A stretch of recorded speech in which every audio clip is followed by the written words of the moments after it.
Baik kawan-kawan semua, apa kabar? Ketemu lagi malam ini dan pastinya masih di Kawan Studio. Malam ini kita kedatangan seorang pemuda, seorang pengusaha, seorang aktivis, dan seorang yang punya banyak sekali dedikasinya di berbagai hal. Dan alhamdulillah langsung saja kita tegur sapa dengan beliau, Bang Abrar. Assalamualaikum Bang Abrar. Waalaikumsalam warahmatullahi wabarakatuh. Sehat Bang Abrar? Banget, sehat sekali. Alhamdulillah. Ya, jadi beliau sama seperti yang sudah kita sampaikan di pertemuan sebelumnya juga, dan mungkin kawan-kawan yang melihat video ini juga sudah masyhur sekali dengan Bang Abrar. Beliau adalah seorang yang memiliki pengalaman yang luar biasa sekali, terutama di bidang fashion dan seni. Dan beliau juga sudah memiliki banyak sekali perusahaan dan sudah sangat dikenal. Bang Abrar, gimana nih perasaannya selama bulan puasa? Terus juga bagaimana kondisi perusahaan kita dari mulai bulan puasa yang lalu sampai bulan puasa yang sekarang nih Bang? Keadaannya masih sangat stabil keadaannya. Kemudian dari segi penjualan juga meningkat, ada yang 2 kali lipat, kemudian juga ada yang 30% untuk masing-masing outlet. Tapi yang pasti setiap outlet itu mengalami peningkatan. Kemudian juga dari segi kualitas produksi itu juga semakin tinggi, semakin bagus. Sehingga tanggapan dari masyarakat juga sudah semakin baik. Bahkan banyak masyarakat yang menyampaikan bahwa ini produknya sepertinya bukan produk biasa. Karena kami memang dari awal sudah mempersiapkan produk ini kualitasnya itu kualitas yang SNI, bukan SNI. SNI itu kan standar nasional. Tapi ini memang kualitasnya untuk siap diekspor karena memang target kami tahun 2021 adalah go internasional. Jadi memang kualitasnya memang sangat bagus. Sehingga tanggapan dari pelanggan juga bagus ya. Di label dengan harga yang kategorinya murah, itu membuat orang lain berpikir untuk sepertinya kalau misal nggak belanja produk ini bakalan rugi. Rugi benar. Jadi memang kemarin juga kita sempat perhatikan di berbagai outlet, di berbagai toko juga diiringi dengan snap di akunnya Bang Abrar maupun di CB Fashion cukup ramai gitu ya Bang. Maksudnya memang antusias masyarakat jadi lebih kepengen banget punya produk-produknya Abrar.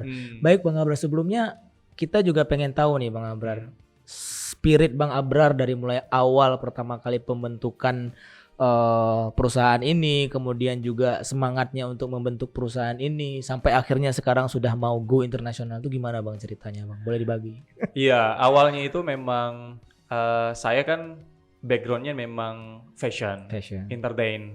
Karena memang sebelumnya saya di bidang broadcast, penyiar, kemudian juga ada beberapa kali ikut pageant, pemilihan, kemudian juga beberapa kali menjadi model video klip, dan dari situ memang tertarik dengan fashion. Sehingga begitu lulus di Pramugara Garuda Indonesia, ada modal dan coba buka usaha. Berarti sempat di Pramugara Bang? Iya benar. Alhamdulillah, dan Garuda Indonesia? Benar. Wah, ini mungkin kalau orang Aceh harus benar-benar lihat beliau ya. Beliau ini adalah orang yang mungkin bukan kaleng-kaleng kalau kata anak-anak sekarang ya. Artinya sudah pernah di Garuda Indonesia. Mungkin boleh diceritain juga Bang gimana pengalamannya di Garuda? Sama seperti yang lain, karena memang saya salah satu putra Aceh yang berhasil masuk ke Garuda. Sama dengan yang lain, mungkin yang lain tidak terekspos karena memang sibuk untuk bekerja. Betul. Saya sendiri tahu bahwa di Garuda ramai anak-anak Aceh karena memang saling kenal mengenal gitu, dari Banda Aceh, Langsa. Dan selama di penerbangan, ya alhamdulillah pekerjaannya baik-baik saja, aman-aman saja, baik saja dari tahun 2010 sampai tahun 2016. Sampai akhirnya memutuskan untuk berhenti dari Garuda Indonesia dan berbisnis. Kenapa Bang? Itu sebenarnya dari tahun 2012, 2 tahun di Garuda, saya memutuskan untuk mulai membuka usaha. Jadi sebelum resign dari Garuda, itu memang sudah mulai pelan-pelan nih, pelan-pelan nyoba. Saat itu saya buka usaha dengan kakak saya bareng, dengan nama pertama itu Central Batik. Iya, di Langsa. Benar. Kemudian setelah tahun kedua, alhamdulillah bisa bayar hutang. Kemudian juga masuk tahun ketiga, saya juga akhirnya mencoba membuka usaha sendiri, pisah dari kakak saya. Jadi kalau kakak saya itu ada di Central Batik, saya coba dengan label fashion. Iya, all item, baik laki-laki maupun perempuan, dengan label CB Fashion pada saat itu. Kalau sebelumnya belum unisex belum ya? Belum. Masih khusus batik. Khusus batik saja. Only, ya. Oke. Jadi mulai dari CB Fashion itu di cabang pertama di Langsa.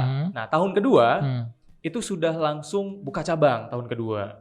Karena saya berpikir ini masa saya nggak lama nih di sini gitu kan. Dan selama saya belum tua pada saat itu. Pikirannya udah sampai tua, Bang. Iya, jadi saya buka usaha. Di situ saya yang belanja, kemudian saya juga yang ngontrol segala sesuatu, kemudian juga saya juga sebagai seorang pramugara pada saat itu, jadi sebentar ke sana, sebentar kemari, jadi bolak-balik jadinya kan. Iya, dan saya juga sebagai model di produk saya sendiri, gitu. Sehingga memang saya pikir, oh ini komplit karena memang tanggapan dari pelanggan pada saat ngelihat produk yang saya pakai, kayaknya tertarik gitu kan. Jadi saya pikir, oh aset ini tidak bisa didiemin gitu, harus dimanfaatkan. Sehingga selama saya belum tua, masih bagus. Jadi masih punya potensi. Saya langsung buka cabang ID itu tahun yang kedua. Nah tahun yang ketiga, alhamdulillah buka 2 cabang. Jadi saya dengan tim tuh berprinsip kami harus berkembang seperti amuba. Berkembang biak itu membelah jadi 2. Jadi kalau misal 1 belah jadi 2 jadi 4 jadi 8. Dan ternyata memang benar gitu. Jadi alhamdulillah di tahun yang keempat kami alhamdulillah jadi 8 cabang. Kemudian tahun yang kelima ada 12 cabang. Dan saat ini alhamdulillah ada 14 cabang. Karena memang cabang-cabang berikutnya itu tidak dilakukan dan tidak dibuka di Aceh, tapi itu di Jakarta. Di luar dan Aceh. ya, karena memang permintaan semakin besar karena kan udah ada beberapa cabang. Betul. Jadi nggak mungkin lagi belanja di Tanah Abang ataupun di Metro Tanah Abang. Sehingga kami berpikir seandainya ini produksi sendiri sepertinya memang bagus gitu. Apalagi kalau misal saya punya ide sendiri nih, punya desain sendiri. Akhirnya saya coba buka konveksi awal itu 2 tahun lalu, akhirnya pindah ke Jakarta dengan istri dan alhamdulillahnya itu apa yang diproduksi begitu dibawa ke toko ternyata memang laku benar gitu. Antusiasnya bagus. Ya, jadi akhirnya bismillah kami harus buka pabrik nih di Jakarta, di Tangerang ataupun di Bandung ataupun dimanapun. Dan itu tercetus tahun lalu karena nggak mungkin yang kami lakukan itu hanya produksi secara sedikit. Betul. Konveksi. Karena kan kalau misal produksi barang itu ada namanya itu konveksi rumahan, ada konveksi menengah, ada konveksi besar dan menuju ke pabrik. Kalau pabrik itu memang sudah terkonsep dengan baik dia. Nah, karena pandemi datang pada tahun lalu, akhirnya rencana untuk buka pabrik itu tidak sementara di-schedulekan dulu. Karena memang ada terjadi PSBB kan di Jakarta, di Bandung, di area Jawa, sehingga bergerak itu tidak leluasa di sana. Tapi bukan berarti tidak bisa bergerak. Betul. Kami alhamdulillah bisa sangat aktif di sana. Kemudian juga kreativitas itu tanpa batas di sana. Bukan berarti gara-gara pandemi berhenti. Betul. Gitu ya, Bang, ya? Dan alhamdulillah juga pada saat pandemi, di saat beberapa teman saya itu gulung tikar, kemudian juga ada terlibat hutang sana sini. Alhamdulillah sih tahun lalu kami tidak ada masalah, bahkan kami berkembang menjadi lebih baik. Itu tahun lalu. Iya. Dan alhamdulillah juga tahun ini peningkatan pendapatan itu terjadi di CB Fashion dan filosofi di outlet CB Manajemen. Oke. Baik Bang Abrar, jadi butuh waktu 6 tahun untuk membuka 14 outlet dan toko. Alhamdulillah. Nah, dari panjangnya waktu itu nih Bang, otomatis kan nggak semudah itu. Apalagi nih buat kita anak-anak muda yang baru-baru mau mulai ataupun yang baru mulai kepingin berusaha, berwirausaha. Masalah dalam tanda kutip pasti ada. Pasti. Dan itu nggak bisa dipungkiri gitu ya Bang. Bahkan mungkin kalau kita baca di berbagai buku yang literasinya adalah bisnis, bahkan kalau kita mau menuju ke bisnis yang sukses, kawannya itu ataupun yang udah pasti ada adalah masalah gitu. Kan. Gimana nih Abang bisa mengantisipasi itu bahkan jadi power nih untuk bisa sampai kayak begini? Iya. Sebenarnya saya sampai sejauh ini berkembang menjadi 14 cabang, sebenarnya itu pencapaiannya itu biasa saja. Karena saya berpikir kalau hal ini bisa saja dilakukan oleh semua orang. 14 cabang biasa saja. Biasa. Karena hal ini juga saya dapatkan dari pemikiran-pemikiran orang yang sebelumnya sudah sukses, dan mereka menyampaikan bahwa apapun yang dia rencanakan secara tim teamworknya itu bagus, manajemennya itu tertata dengan baik, dan ada prosedur di dalamnya dan dijalankan dengan maksimal oleh seluruh anggota tim, ya hasilnya pasti bagus. Dan itu saya alami. Berarti gitu, kuncinya di tim, di perencanaan yang baik itu. Betul, ya, tim. Gitu. Jadi ada masalah apapun selama 6 tahun ke belakang, alhamdulillah sih terselesaikan dengan baik. Alhamdulillah. Berarti kuncinya sebenarnya selain memang kita harus punya insight yang bagus dulu ya Bang ya. Artinya kita emang punya keinginan, kemauan yang bagus, terus didukung dengan company tadi, dengan orang-orang di sekitar dan memang sistem yang bagus. Betul. Pastinya ketika Abang mulai berbisnis tadi, itu kan otomatis tidak cuman keinginan diri. Artinya pasti akan ada problem-problem tidak cuman dari sekedar perusahaan. Kalau tadi kan ceritanya perusahaan udah jadi nih Bang. Artinya kita udah punya tim, udah punya perencanaan. Jauh kita mundur sebelum itu. Kalau mungkin tadi udah langsung ke kampusnya, ke perusahaannya, mundur ke belakang situ di keluarga. Bagaimana ceritanya dari mulai, maaf nih Bang, misalnya Bang Mihalul Abrar yang awalnya sudah nyaman sekali di kursi pramugara dengan gaji yang ada, akhirnya udahlah kita berhenti dan mulai bismillah di bisnis. Gimana itu Bang prosesnya? Mengenai background keluarga saya itu adalah keluarga yang sangat di bawah kata berkecukupan, bahkan sangat kekurangan. Dan kalau misal masyarakat di Tualang Tengoh itu udah tahu. Kalau misal saya alumni dari di Tualang Tengoh, kemudian SMP di MIM, kemudian SMA 3, itu teman-teman saya tahu semua background dari keluarga saya. Halo kawan-kawan semuanya. Ya guru-guru saya juga tahu bahwa saya telat bayar uang sekolah dan bapak saya juga jualan di kaki lima di depan Jalan Tengku Umar di tengah kota, dan saya juga sering membantu orang tua saya jualan buah pada saat itu, dan tidak ada sama sekali hal yang terfikirkan pada saat saya masih kecil bahwa hal ini akan saya jalani saat ini. Gitu. Terlintas pun enggak? Enggak lah, enggak mungkin. Iya, gitu kan. benar. Tapi saya selalu ketemu dengan orang-orang yang memberikan semangat.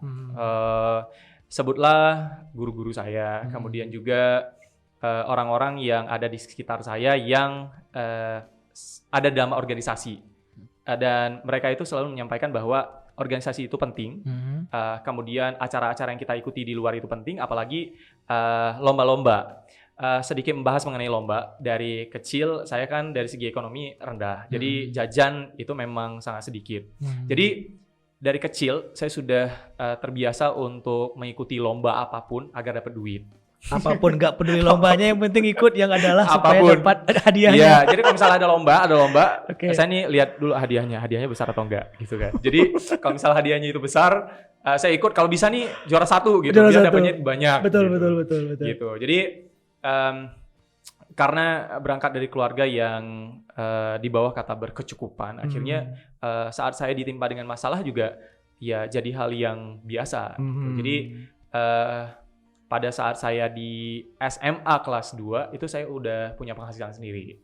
Saya saat itu sudah mulai siaran di salah satu radio di Kota Langsa dan saya udah ada penghasilan. Begitu juga setelah selesai kuliah, kalau misal dari orang tua saya bilang jangan kuliah dulu lah, ada dana. Enggak, saya bilang saya usaha sendiri kok. Ya akhirnya ya dengan apapun yang saya lakukan di luar, baik itu pekerjaan jadi MC saya geluti, kemudian juga jadi model juga saya ikuti, apapun itu pokoknya yang menghasilkan duit. Yang intinya uang. Duit. Waktu itu benar. Kemudian juga pada saat saya diterima di pramugara juga, itu kan memang duitnya banyak banget gitu kan. Dalam 1 bulan saya pernah terima 35 juta pada saat itu. Tapi masuk di tahun ke-5, itu ada beberapa pesawat yang jatuh pada saat itu, AirAsia. Dan orang tua saya itu khawatir sekali pada saat saya terbang. Benar. Akhirnya pada saat saya kembali ke rumah, orang tua sampaikan kalau misal memang masih bisa cari rezeki di darat, kenapa harus di udara?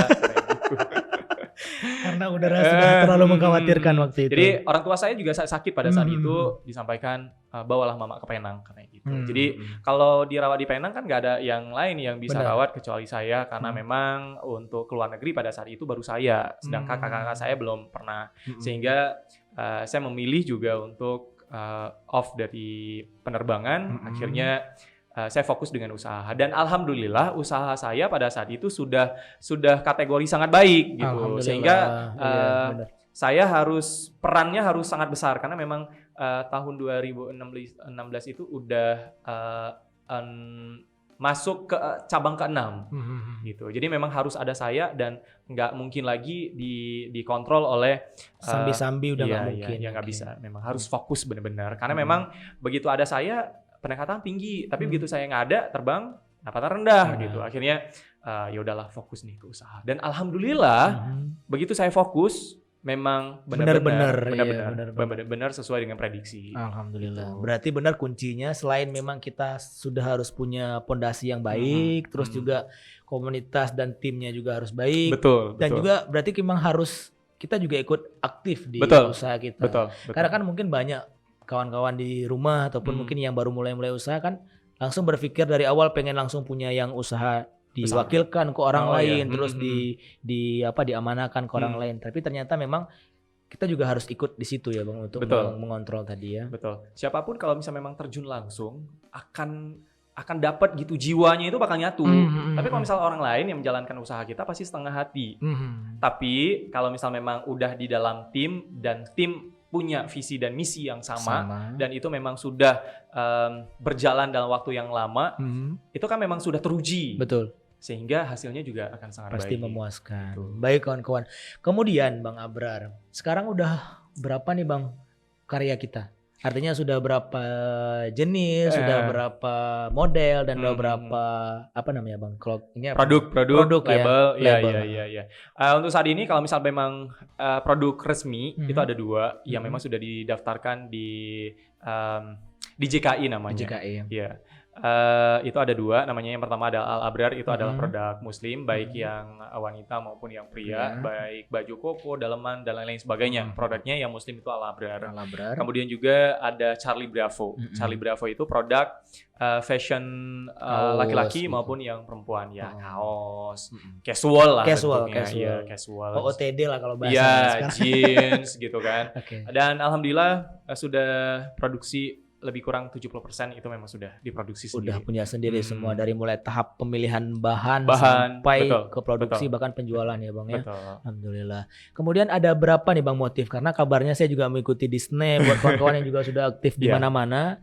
Beliau sudah punya berapa banyak motif nih Bang? Kalau misal pakaian muslim itu 250 motif itu hanya untuk koko dan kurta saja. Koko dan kurta saja. Kalau misal untuk gamis itu lebih kurang sekitar 70 atau 80 model. 70 80 ya, model. Kalau misal untuk batik kan ada motif kan. Batik itu terserah mau dibuat bentuknya koko atau itu jadi sarung, ataukah itu jadi kemeja lengan panjang pendek, ataukah itu jadi apapun itu.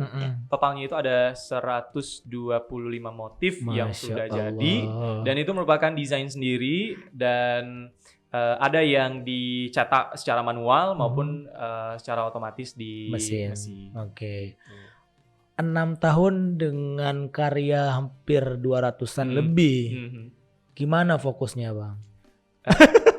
Mungkin karena itu sudah jiwa tadi jiwa. Jadi kalau misalnya ada satu hari saya nggak ngelakuin apapun, kayaknya nggak enak. Nggak enak banget. Dan bayangkan ini kawan-kawan, beliau punya 14 toko dan outlet dengan beliau berkecimpung langsung dan juga mengawasi segala macamnya, keuangan, tim dan segala macam, nggak pening Bang.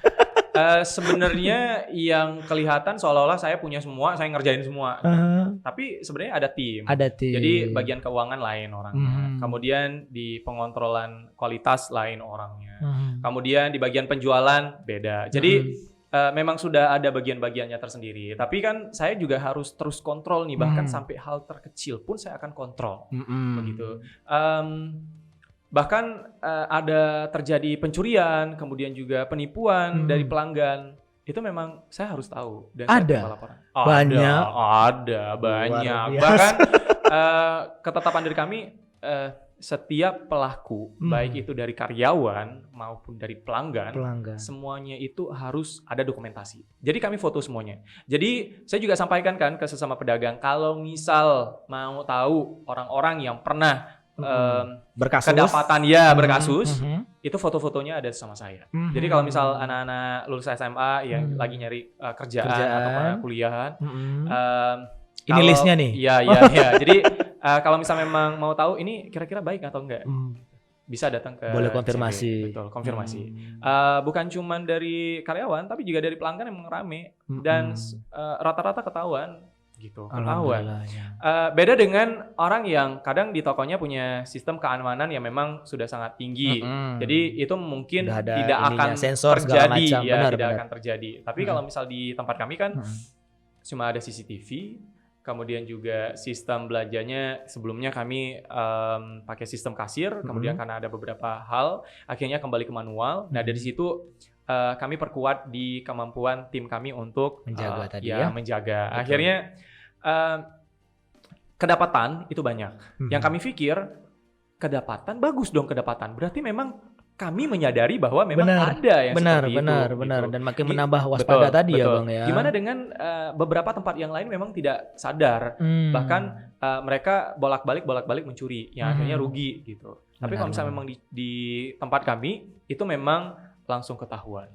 Gitu. Berarti dengan pengalaman yang semakin hari semakin dewasa, akhirnya tim tadi balik lagi ke tim. Ketika timnya memang udah solid, udah bagus. Jadi CCTV itu hanya sebagai tambahan aja sebenarnya sih ya Bang. Artinya tetap ketika tim tadi, para pekerjanya tadi udah siaga, insya Allah ya yang lain-lain gitu bisa diantisipasi gitu ya. Iya, karena setiap pencurian kan kita kan harus ada bukti kan. Dan CCTV itu memang alat utama yang paling penting. Begitu. Dan juga kawan-kawan mungkin di beberapa minggu sebelumnya, bahkan sebelum puasa kan kita lihat nih di snapnya CB ada lamaran pekerjaan. Kira-kira berapaan Bang kemarin yang apply ke CB? Bocoran nih buat kawan-kawan juga. Lebih kurang sekitar hampir 150-an lah. 150-an. Dan yang diterima waktu itu? Kalau untuk Langsa mungkin cuman sekitar 32 orang. Hampir sama seperti PNS. Tapi kan beda. Iya, artinya berarti ketika sekarang kita berkaca kepada CB, berarti ternyata memang sekarang power CB sudah sangat mengcover kebutuhan pengangguran nih Bang dan pengurangan pengangguran di Kota Langsa. Dan mungkin ini juga jadi catatan nih buat para bapak-bapak nih. Artinya ketika sebuah bisnis itu dibangun oleh anak bangsa, anak daerah, harusnya kan juga itu bisa disupport dengan baik gitu ya Bang. Harapannya sih begitu. Dan kenyataannya kita sensor. Harapannya sih begitu. Harapannya begitu, tapi kenyataannya kita tidak bahas itu Bang. Maksudnya kita tidak bahas secara spesifikasi support pemerintah, tapi kira-kira untuk hari ini apa ya bahasa lebih mudahnya? Mungkin agak sensitif nih Bang. Iya. Begini, sampai saat ini kami berdiri sendiri. Tanpa ada campur tangan orang lain, tanpa ada dukungan dari manapun. Mungkin itu kata-katanya lebih halus ya. Berarti kita hampir bisa simpulin buat para pengusaha, calon pengusaha yang kira-kira emang pingin berkontribusi dalam usaha yang sifatnya kepengen mengangkat marwah ataupun mengangkat derajat kampung ataupun wilayah ataupun etnis tertentu, udahlah bismillah aja. Insya Allah ketika nanti kita udah punya semangat yang baik, akan ada lah nanti walaupun bukan orang kita sendiri, insya Allah akan ada orang lain yang melirik lah. Iya. Tapi alhamdulillahnya sudah ada yang melirik. Gitu. Bukan cuma melirik kalau saya lihat kalau kita malah dari tim-tim kami udah mensurvei sepertinya CB sekarang sudah sangat-sangat menjadi kacamata bahkan kiblatnya para pengusaha fashion sih sepertinya kalau saya lihat ya. Mungkin di yang lain juga mungkin ada pertimbangan yang lain tapi yang alhamdulillah dan itu orang kita sendiri gitu Bang. Saya mohon maaf mungkin kalau yang lain-lainnya bisnis fashion tapi bukan produk sendiri. Artinya dia memasok barang-barang atau produk-produk dari luar dan memang kalau produk di luar sendiri tanpa harus belanja di Langsa, di Banda Aceh, di Lux semuanya kita juga bisa beli dengan sekarang kondisi bisa online segala macam kan Bang. Betul. Oke Bang Abrar, mungkin 2 pertanyaan atau 3 pertanyaan terakhir lah. Banyak juga nggak apa-apa. Jadi enak. Jadi kemudian selanjutnya ketika kita sudah menyadari potensi yang ada dalam diri kita, kemudian tadi dengan timing manajemen yang baik dengan abang punya perusahaan sekian banyak, dengan memikirkan potensi-potensi keburukan yang terjadi di ini. Yang paling penting sebenarnya bagaimana menjaga stabilitas abang sendiri selaku owner dan juga bagaimana menjaga kestabilan dari toko nih bang. Artinya kalau saya ngelihat di CB, saya datang ke CB, ya yang jualnya juga abang stay di situ, terus juga yang anak-anaknya juga stay humble, nggak ada ngerasa kan, maaf ya, di beberapa tempat-tempat yang lain kayak mereka ngerasa beban, ada target, ya mungkin nggak cuman di perusahaan lain, kita juga mungkin ada target, tapi bagaimana menciptakan suasana kerja yang nyaman, kemudian juga abang tidak terbebani, walaupun padahal terbeban kan gitu. Dengan 14 toko saya yakin lah itu udah pasti punya beban sendiri. Itu gimana kira-kira bang untuk ngatasinya? Jadi mungkin mindsetnya mungkin yang berbeda ya. Jadi saya nggak nyaman kalau nggak ada beban. Jadi memang karena sudah terbiasa untuk terbeban dan menghadapi banyak masalah, begitu nggak ada masalah tuh nggak enak. Nggak enak gitu. Ya. Begitu juga dengan keadaan yang ada di toko. Rasanya itu begitu nggak masuk ke toko dan itu kan isinya perang lah. Kalau misal bulan puasa itu kan istilahnya memanen gitu. Saat nggak ikut panen rasanya itu nggak enak gitu, betul. Walaupun gitu. nanti buahnya nyampe ke rumah tapi nggak enak rasanya. Nggak enak. Apalagi kan target kami di tahun 2021 itu kan nge-branding produk. Produk sudah diciptakan, produk udah dengan berbagai macam motif, model dan lain-lain sebagainya. Saya harus langsung tahu komentar dari pelanggan. Saya nggak mau lewat survei dari kertas mungkin atau lewat tim saya mungkin. Tapi memang secara langsung saya tanya langsung dengan pelanggan saya. Jadi face to face langsung yang datang itu bukan orang sembarangan. Ada beberapa hari ke belakang saya didatangi, ada kunjungan dari beberapa orang penting dan saya pikir ini adalah momen yang sangat penting gitu, sangat bagus buat saya apabila saya ada di situ memang udah bagus banget. Tapi kalau misalnya saya nggak ada gimana? Iya, karena betul. itu kan bulan kita puasa kehilangan adalah kesempatan. Momen. Betul, momen itu kan tidak sengaja gitu kan. Mereka dengar dari yang lain bahwa produknya itu bagus, mereka datang ke toko, kan tidak ada janjian nih. Betul. Begitu saya tahu, oh ternyata mereka adalah orang ternama dalam tanda kutip gitu kan. Oh alhamdulillah ya ternyata toko saya juga didatangi oleh orang-orang seperti ini gitu. Jadi ya alhamdulillah sih. Jadi memang saya hadir di toko memang untuk langsung berhubungan dengan pelanggan. Jadi bisa ngobrol langsung, bisa tanya langsung, bisa survei langsung. Karena memang saya kan harus memenuhi kebutuhan pelanggan. Betul. Seperti apa nih? Itu yang khusus untuk wilayah Aceh. Karena memang saya menaikkan motif dan budaya Aceh untuk di setiap seluk-beluk produk saya. Oke, dan juga kemarin kita sempat komunikasi sedikit sama Bang Abrar. Bocorannya kawan-kawan dimanapun berada bahwa beliau menghubungi langsung pelanggan-pelanggannya via WhatsApp pribadi. WhatsApp. Coba bayangkan, jadi sekian banyaknya kegiatan beliau itu sempat yang ngechat langsung sama pelanggan. Dan mungkin buat para pelanggan Fashion CB, kalau mungkin ngerasa di chat itu sama admin, itu bukan admin. Itu tuh beliau langsung, coba bayangin.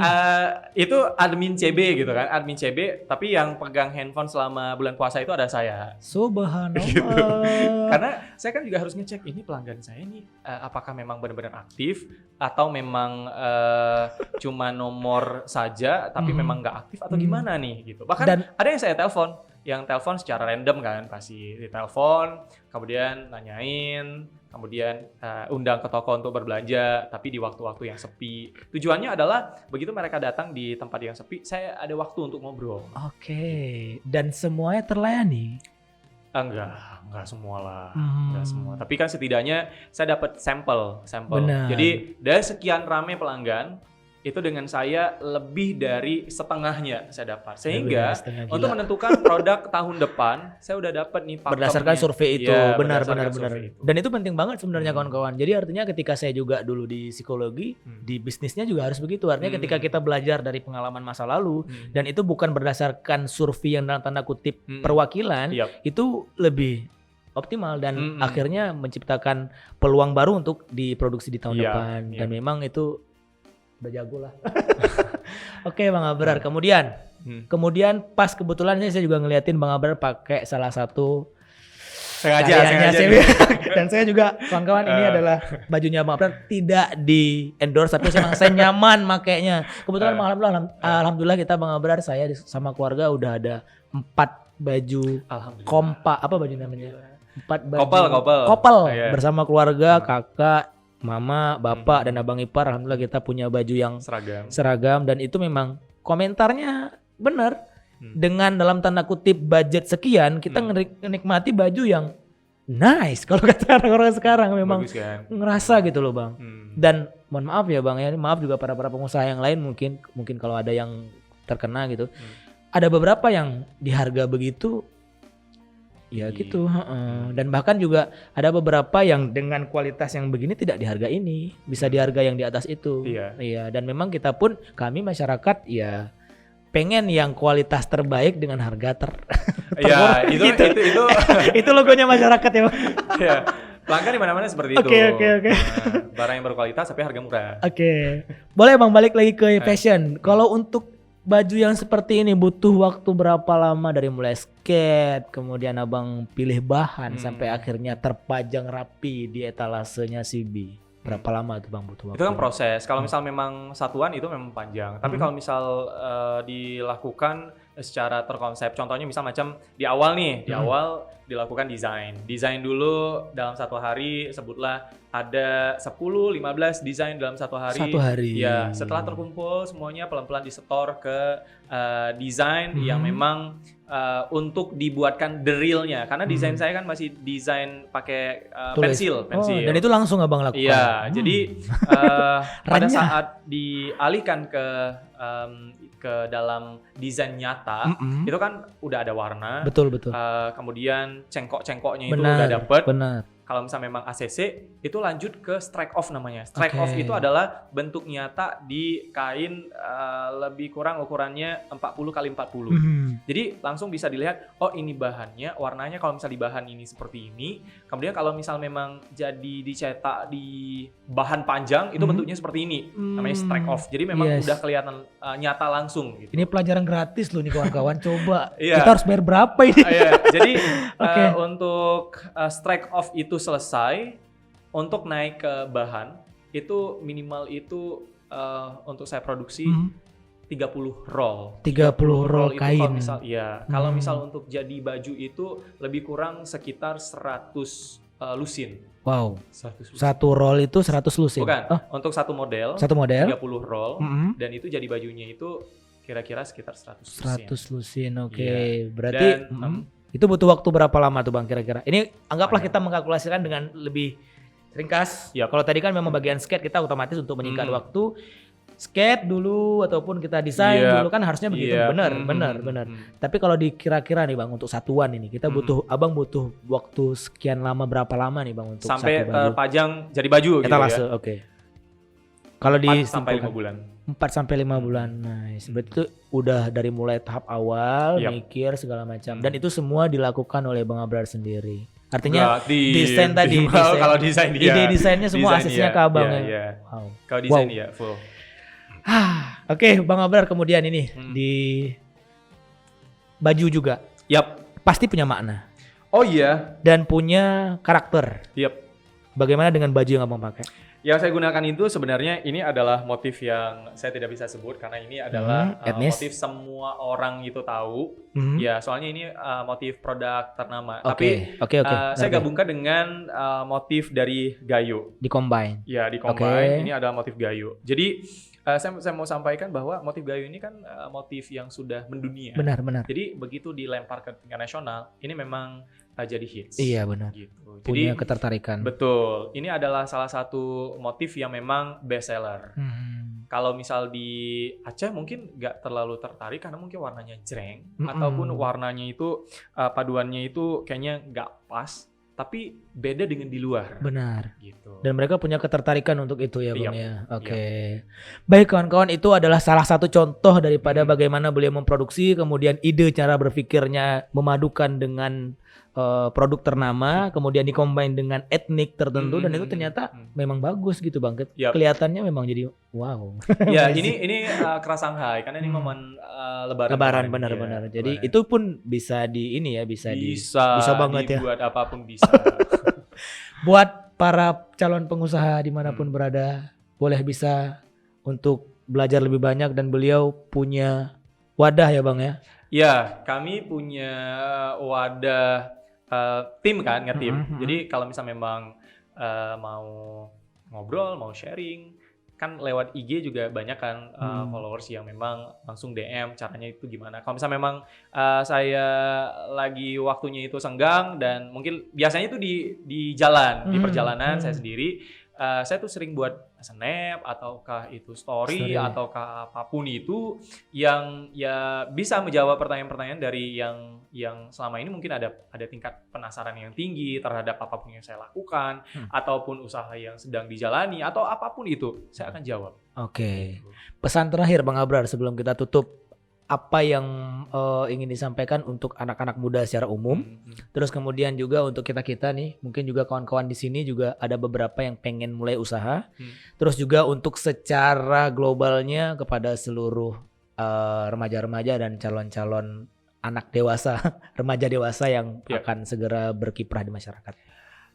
Untuk anak muda saat ini yang mungkin sebutannya itu adalah millennials ataupun yang baru beranjak millennials dan sudah sangat paham mengenai teknologi informasi.